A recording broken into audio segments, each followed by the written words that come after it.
Today I want to talk to you about the war between discipline and desire. If you're anything like me, you've stood in that moment where everything hangs in the balance, where the voice in your head is screaming at you to quit, to take the easy path, to give in to what feels good right now instead of what you know is right.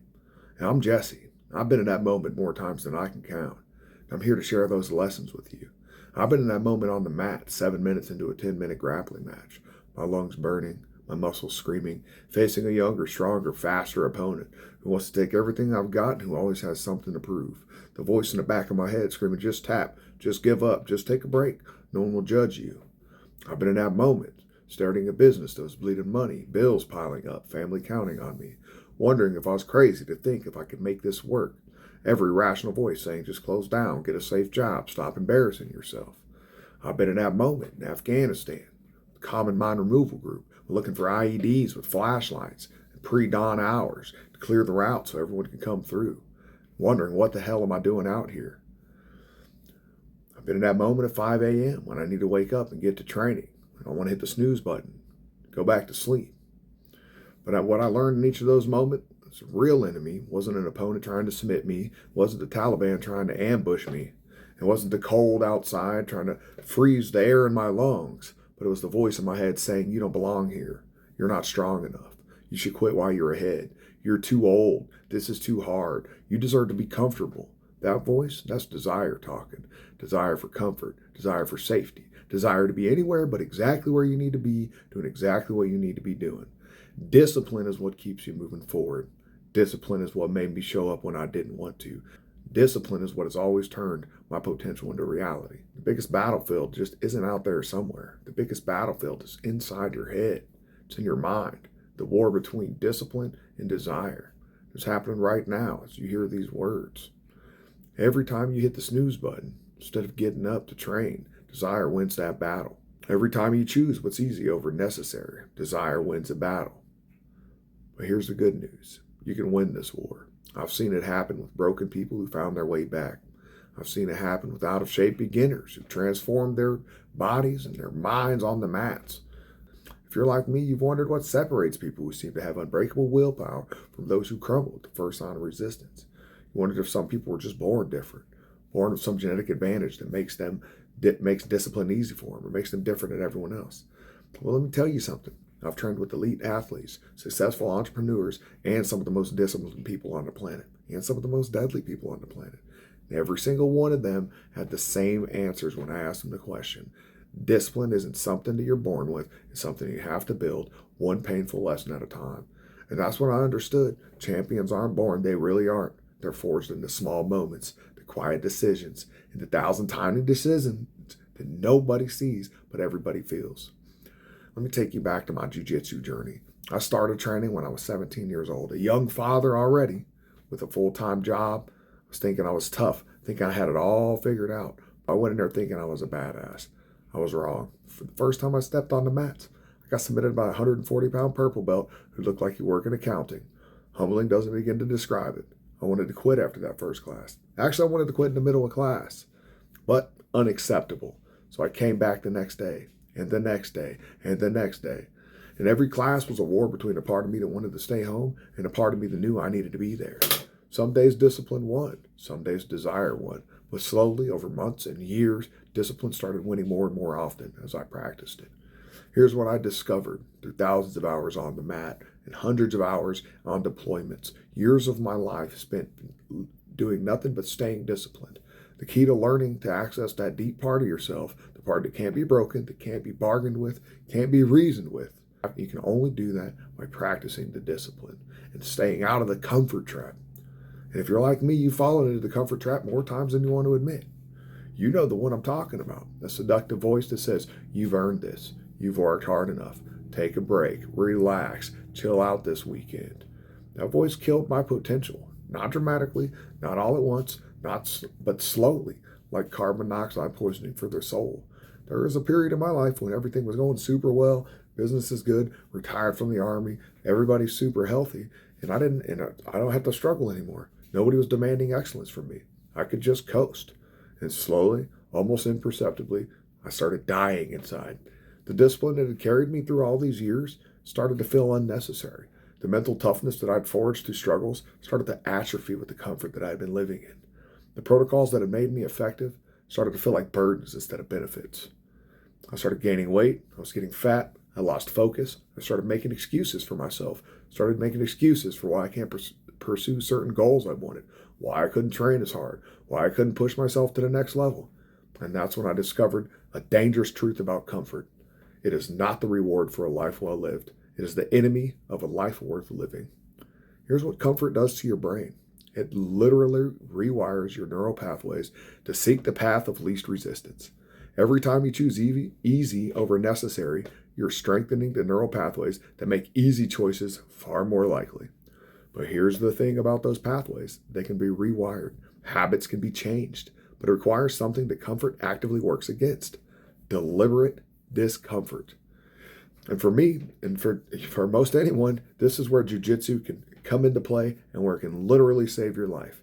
Not the techniques, not the trophies, not the belt around your waist, but the practice of voluntary suffering.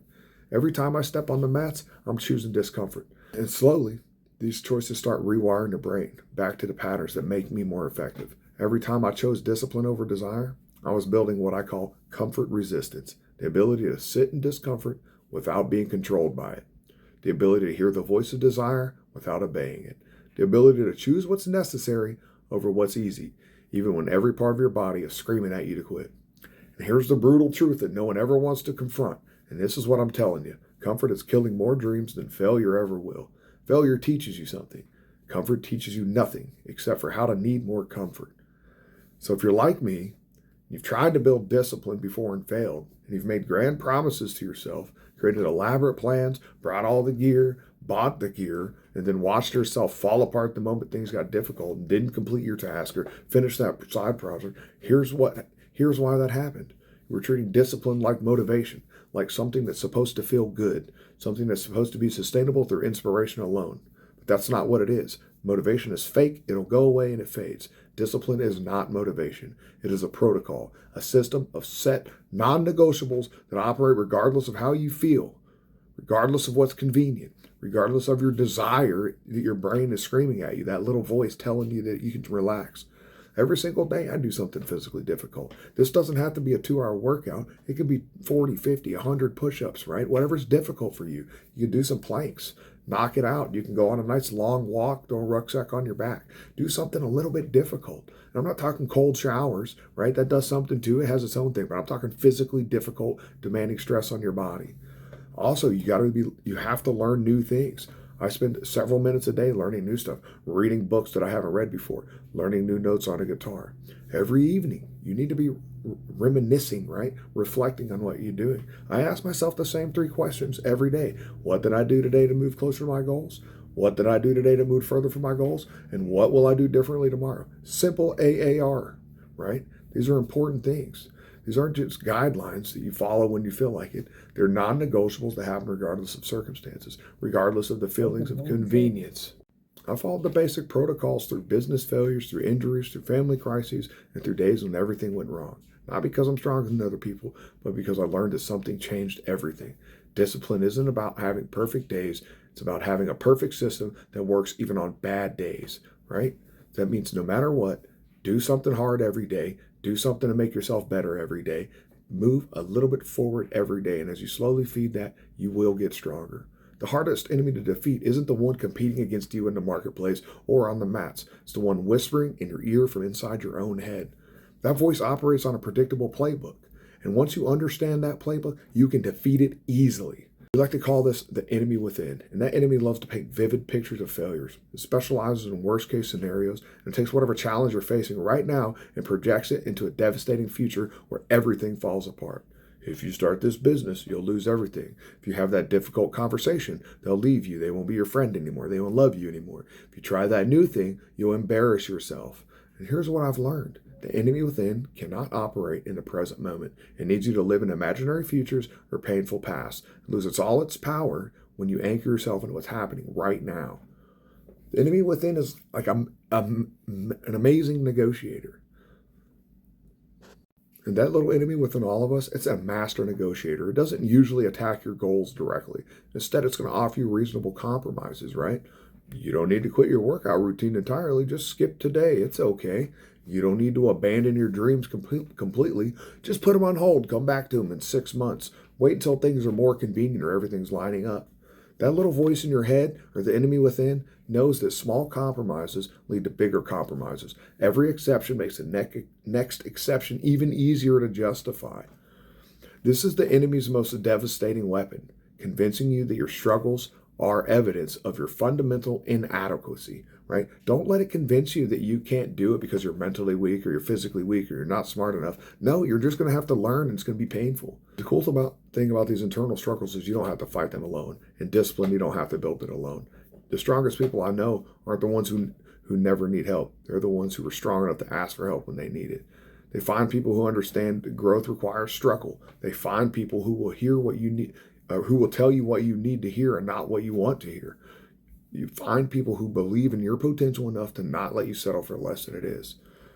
And for me, you know what I'm going to say? Do jiu-jitsu. Go to the jiu-jitsu gym. There's going to be people there to hold you accountable. People there that want to see you win. It's almost like buying friends, I know, but there are people there who are going to treat you kindly as long as you're a decent person. And that's where you can go test yourself.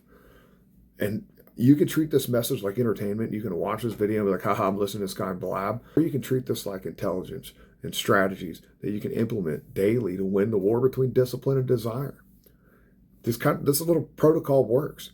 Do something hard. Think about what you did to get closer to your goals. Think about what you did to get farther from your goals. And think about what you're going to do the next day. It's pretty simple. Do something hard. Think about how you can get better every single day. Even if you're reading a book, playing the guitar, studying your skills, whatever you're doing, you should be trying to get better at it. Even if it's your same 9-to-5 job, you should still be doing the best you can at your job, which in theory means that you're studying a little bit every day to how to get better at your job. I believe in doing the best you can with everything. You got to choose discipline. You got to choose growth. You got to choose victory. And the war is real, but so is your power to win it. Start now. I'm Jesse Jiu-Jitsu, retired infantry paratrooper with multiple combat deployments, a BJJ black belt, a Jiu-Jitsu academy owner, a husband of over 20 years, a father of over 20 years, and I'm a free man. I'll see you on the mats. Drop a comment about your plan to victory down below.